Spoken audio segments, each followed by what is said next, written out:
सुप्रभात बच्चों।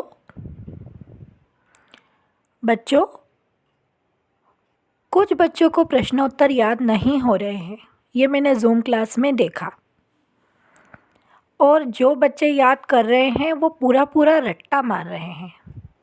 बच्चों, प्रश्नोत्तर याद नहीं करना है, ये मैंने पहले भी आपको समझाया था। मैं शुरू से एक ही बात कहते आ रही हूँ कि आपको प्रश्नोत्तर को याद नहीं करना है, पाठ को अच्छे से समझना है और फिर मन से उत्तर लिखना है। अभी मैंने आपको पाठ की रीडिंग लगा के एक एक लाइन का अर्थ समझा के पूरा पाठ समझाया था।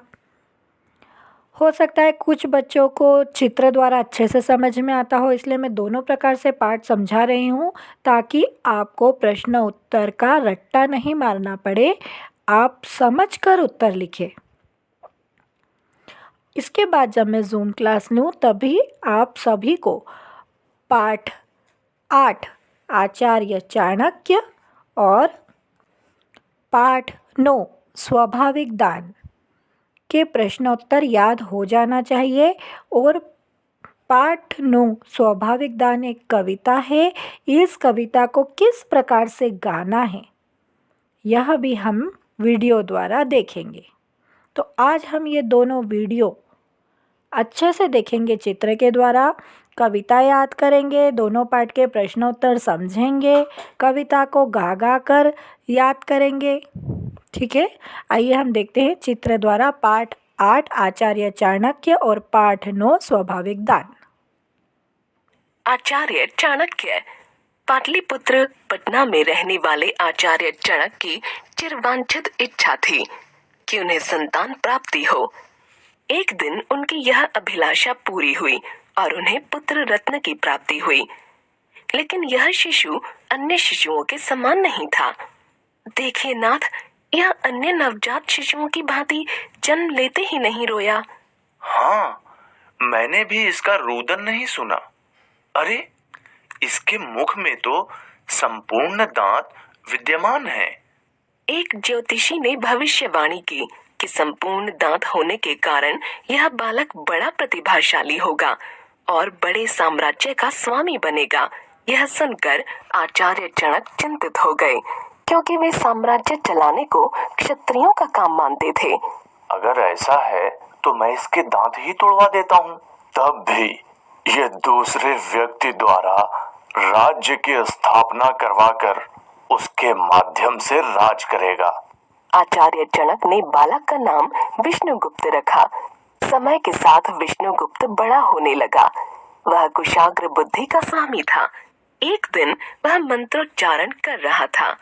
स्वामी, देखा आपने, हमारा विष्णुगुप्त कितनी शीघ्रता से मंत्र कंठस्थ कर लेता है।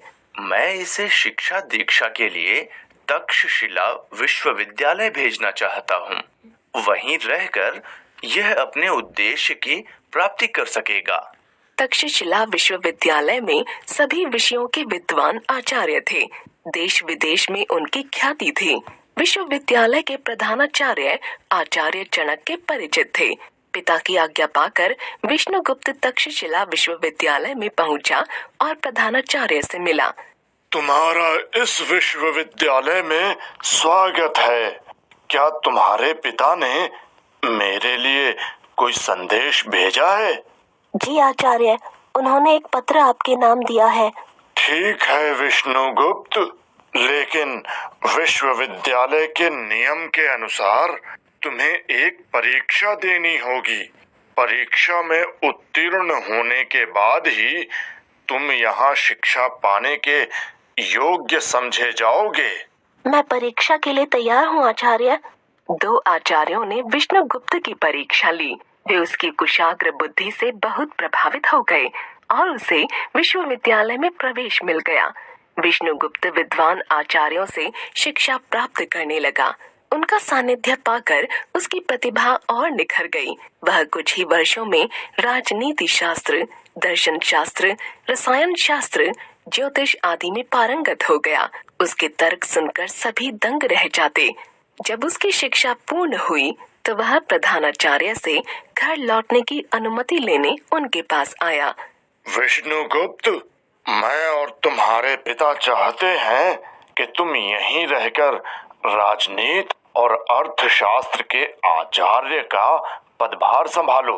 आचार्य चाणक्य के पुत्र होने के कारण तुम आज से चाणक्य के नाम से प्रसिद्ध होगे।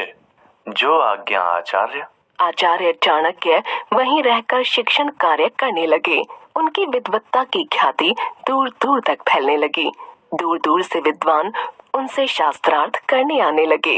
एक दिन माता पिता से मिलने की इच्छा लिए वे पाटलिपुत्र लौटे, लेकिन कुटिया में माता पिता को न पाकर चिंतित हो उठे। भ्राता, इस कुटिया के स्वामी कहाँ गए? यदि तुम आचार्य चाणक्य की बात कर रहे हो तो वे तो कब के यहाँ से चले गए, पर क्यों और कहाँ? सुना है कि यहाँ के अयोग्य एवं विलासी राजा धनानंद से विद्रोह के अपराध में वे देश से निकाल दिए गए हैं। मैं अपने पिता और इस भूमि को इस आतताई राजा से अवश्य मुक्त कराऊंगा। धनानंद को जड़ से उखाड़कर किसी योग्य राजा को राज्य सौंपने का संकल्प लेकर आचार्य चाणक्य चल पड़े। चंद्रगुप्त के रूप में उनकी यह खोज पूरी हुई। चंद्रगुप्त की सहायता से राजा धनानंद का अंत कर उन्होंने अपना संकल्प पूरा किया और चंद्रगुप्त को मगध का शासन सौंप दिया।